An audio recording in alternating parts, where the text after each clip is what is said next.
You ever have one of those moments where your body moves, but your mind is screaming at you to stop? Where the air feels heavy, your chest tight, yet somehow you take another step. That was me, that night. He told me to meet him upstairs. Alone. And after the weeks I'd been having, after the months I'd spent pretending I was fine, I wanted to be wanted. I wanted to be seen. That's how it starts, isn't it?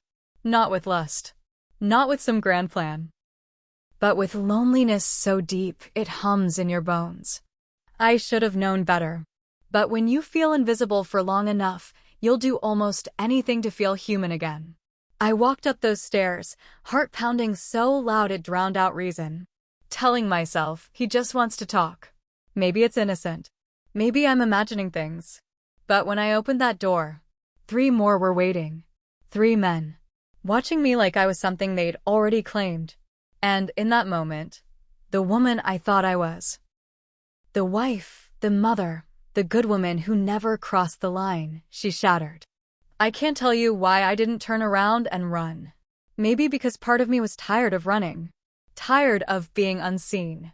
Tired of waiting for someone, anyone, to remember I was still here. This isn't a story I'm proud of. And maybe you'll judge me for it. Maybe you should. But sometimes, silence weighs more than the truth. And if telling this can keep even one person from walking through a door they can't close, then maybe the shame is worth it. So stay with me. Because the story? It's not just about what happened upstairs. It's about what happens when you betray yourself. Subscribe to Heartfelt Tales Unfold, because some confessions can only be whispered here. I'm Elise, 36. Married for 11 years. Mother of 2. My husband, Greg, is a good man. He works hard, pays the bills, shows up when it matters most. But good isn't the same as present. For 3 years now, I've eaten dinner across from a man whose eyes barely meet mine. We talk about schedules, groceries, the kids' homework, the house. But when was the last time we talked about us? When was the last time he really looked at me and saw me? Our house is full of noise, laughter, cartoons, the hum of appliances. But my heart lives in silence. And the worst part is, I didn't notice when it started. It crept in slow.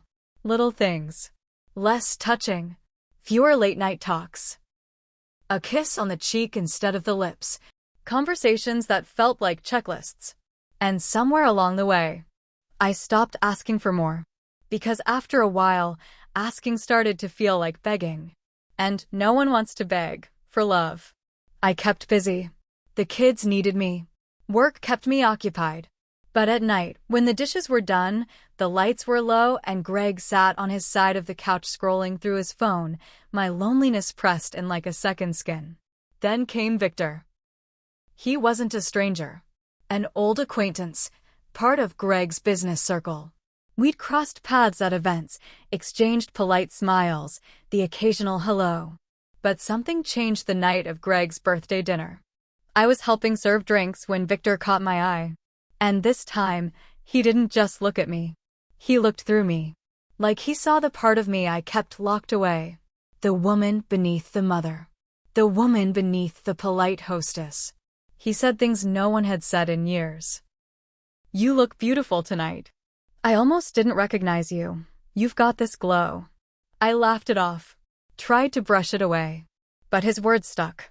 They wrapped around me like a warm scarf I didn't know I'd been missing. After that, the conversations came easier. At gatherings, we'd find each other. Little moments here and there. A shared joke. A glance that lingered too long. Nothing inappropriate. Not really. But enough to make my pulse quicken. I told myself it was harmless. That I just enjoyed being seen again. But deep down, I began to miss that gaze when it wasn't there. And that was the first crack. One evening, Greg decided to host a business gathering at our home. Nothing fancy.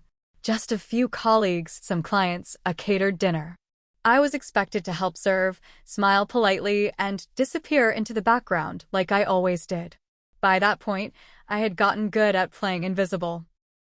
The night buzzed with laughter, clinking glasses, the low hum of conversations I wasn't a part of. I floated between rooms, refilling drinks, clearing plates, pretending it didn't sting that Greg barely acknowledged me. And then, Victor arrived. The energy in the room shifted the moment he walked in. He always carried that kind of presence, confident, smooth, dangerously attentive. I caught his eye as I passed by with a tray. His gaze lingered. He smiled, slow, knowing. Later, as the night wore on and the noise dulled into a comfortable blur, I retreated to the kitchen to catch my breath. That's when he found me, leaning casually against the doorway, drink in hand. "You've been running around all night," he said softly. "You deserve a break." I forced a smile. Someone has to keep things moving. He stepped closer, close enough that I could feel the warmth of his breath. "Would you mind helping me upstairs?" he asked, voice low.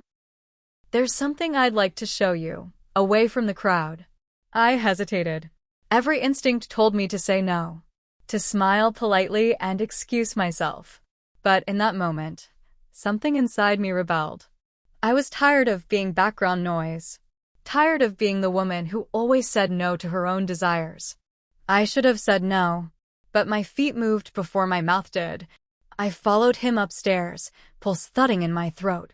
My mind spun with justifications. He's probably showing me something harmless. Maybe a painting, maybe a new room Greg mentioned. But deep down, I knew better. The staircase seemed longer that night, each step heavier than the last. And yet, I kept climbing. When we reached the landing, Victor glanced back, eyes dark with something I couldn't quite name. He pushed the door open with a slow creak. And that's when I saw them. 3 more men stood inside, drinks in hand, watching me, waiting for a second. I couldn't breathe. And then, one of them smiled. The kind of smile that knows too much. My skin prickled. My heart raced. I wanted to turn around, to run, to scream. But my legs didn't move. I stood there frozen, caught between the woman I had been and the one I was about to become. Stay with me, because what happened next, I still can't forgive myself for. Time slowed. I could hear my heart pounding loud, frantic, drowning out the rest of the world. Every instinct screamed to run. Get out. This isn't you. And yet, my feet stayed planted. I wanted to run, but part of me wanted to be wanted, even if for the wrong reasons. I stood there in that doorway, frozen, as their eyes traced over me. Not one of them moved, yet the air was thick with expectation. And beneath the fear, something darker stirred. A hollow ache that had lived in me for months, maybe years. I saw flashes, Greg sitting at the dinner table, scrolling through his phone. The way his hand brushed mine without thought. The cold space between us in bed each night. The loneliness was louder than the danger in that room. And then the rationalizations came fast, desperate. They don't care about me. I'm not special to them. But maybe that's easier than being invisible to someone who should love me. A part of me hated that thought. The other part clung to it. One of the men stepped forward, slow, deliberate. He reached out, brushed a strand of hair from my face, fingers grazing my cheek. I flinched, but didn't move. I kept telling myself, one step back. You can still leave. One word, you can stop this. But each second rooted me deeper. The look in their eyes wasn't tender.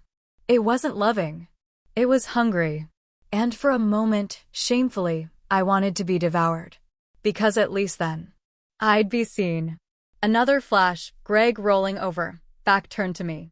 Nights spent lying awake, wishing for arms that never came. If Greg had touched me like this, maybe I wouldn't be here. Maybe I wouldn't be trembling in a room with strangers, craving the wrong kind of attention. But I was here, and in that moment, wanting felt stronger than wisdom. They moved slowly. No sudden motions, no raised voices. Just subtle shifts, one man taking a step forward, another leaning slightly closer. I felt them, circling. Victor's voice broke the silence, soft, close to my ear. "You're beautiful. Why hide it?" My breath caught. One voice screamed, "Run.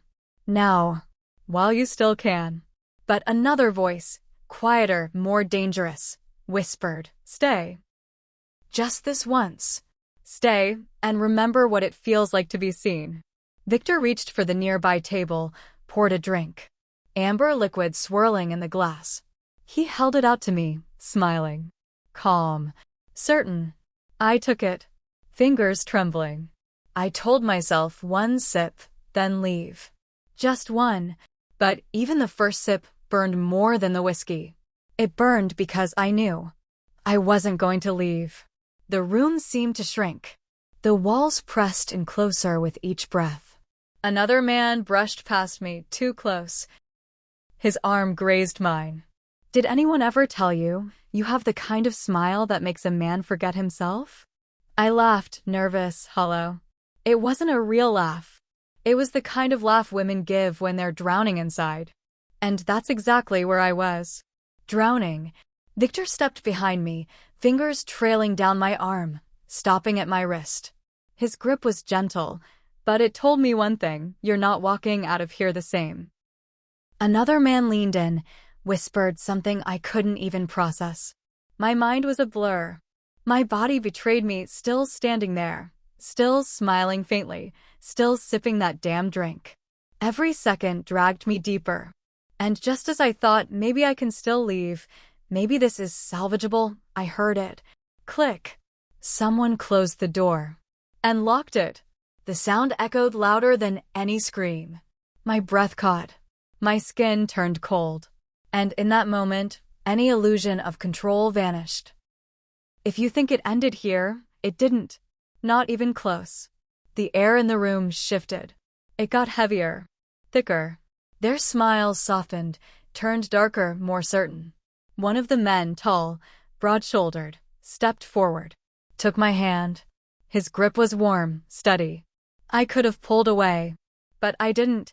He guided me to the couch. My legs followed without thinking. I sat, heart racing, breath shallow. Just be polite, then leave, I kept telling myself. Smile. Make an excuse. Get out.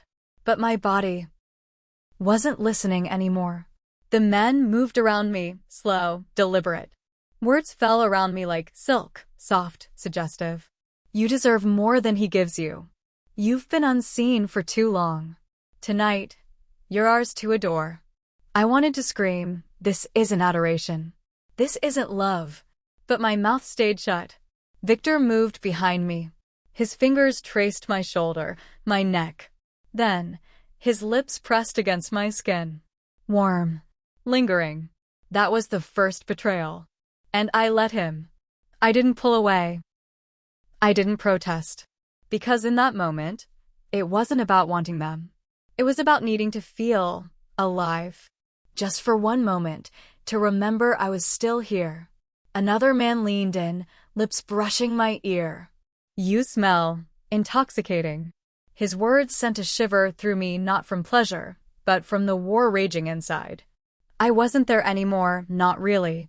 I was watching myself from a distance, watching this woman who looked like me, sit there, let this happen.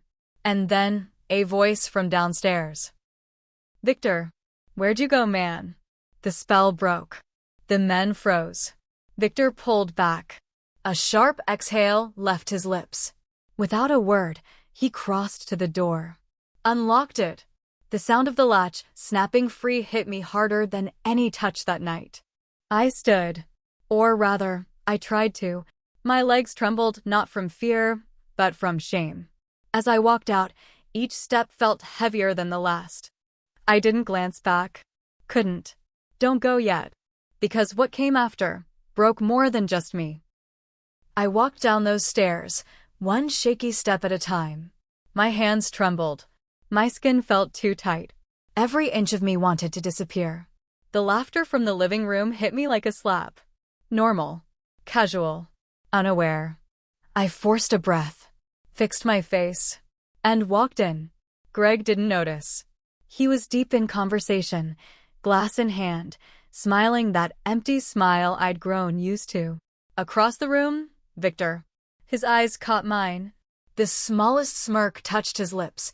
One of the other men glanced my way too. Smirked. Raised his glass. I smiled. I laughed at someone's joke. But inside, I was screaming. The rest of the night passed in a blur. I served more drinks. Picked up empty plates. Answered questions with a voice that barely sounded like my own. No one knew. No one could see the cracks spreading through me. When the last guest left, I cleared the table with shaking hands. Greg kissed my cheek, distracted. Thanks for helping tonight. You're amazing. I bit back a bitter laugh. Amazing. If only he knew. The days after were worse. Victor texted me the next morning. Last night was just the beginning. When can I see you again? I stared at the screen, stomach twisting. I didn't reply, but I didn't delete it either. More texts came. Every few hours. You're unforgettable. I can't stop thinking about you. At home, silence hung thicker than ever. Greg went about his routine: work, phone, bed. No change. No question in his eyes. He didn't notice the distance growing between us. Or maybe he'd gotten used to it. I stared at myself in the mirror late at night, searching my reflection. Who am I? The woman looking back at me didn't feel like me anymore. And yet, some nights, when the house was dark and the loneliness pressed in too tight, I'd scroll through Victor's messages. I never answered, but I still read them. Every word like a pull towards something I didn't understand. Something I couldn't seem to let go. Did I cheat? Did I betray him? Or had I already been betrayed by neglect? That question spun in my mind over and over until I couldn't tell where it began anymore. The days blurred. I moved through them like a ghost, packing lunches, folding laundry, helping with homework. Smiling when I was supposed to smile. Laughing when it was expected. But inside, I was unraveling. I hated them. I hated myself more. Every time I closed my eyes, I saw that room. The way the door clicked shut. The weight of their eyes on me. The burn of Victor's lips against my skin. It played like a film on loop, one I couldn't pause. Couldn't turn off. And the worst part? A small, broken piece of me missed the feeling of being wanted, even if it was all wrong. At night, I'd lie awake next to Greg, his back turned, his breathing slow, steady. And I'd wonder, does he even notice I'm not the same? Sometimes I'd watch him sleep and think, if I told him, if I confessed everything, would it shatter what little we had left? But what were we even holding on to anymore? A marriage in name? A routine wrapped in silence? I was terrified of losing the fragments of our life. The pieces that still fit together, even if the whole had long since cracked. But I was just as terrified of living with a truth that clawed at my ribs. A truth I couldn't speak, couldn't swallow. I looked in the mirror again one night, pale, tired eyes staring back. Would you have told him? I whispered. Would you have left? Or would you live with it, carrying the weight alone? I don't know the answer. I still don't. Have you ever crossed a line, not to betray, but to feel alive again? Have you ever wanted something so badly, not the touch, not the thrill, but just to be seen? Would you have run? Or would you have stayed, just long enough to remember what it felt like to be wanted? I ask because I still don't know if I did the worst thing that night. Or the only thing I could. Tell me, what would you have done? Because sometimes, the hardest part isn't surviving the moment. It's living with it afterward. If this story stirred something in you, subscribe to Heartfelt Tales Unfold. The next one might feel even closer to home. Victor still texts sometimes. I still delete them. Unread. Greg and I sit at dinner. We talk. We plan. We parent. But some spaces between us remain empty. And I know now not every wound bleeds on the outside. If you ever find yourself standing before a door you know you shouldn't open, pause. Because some moments don't steal marriages. They steal the person you used to be before you crossed that line. I opened it, and I'm still trying To close it,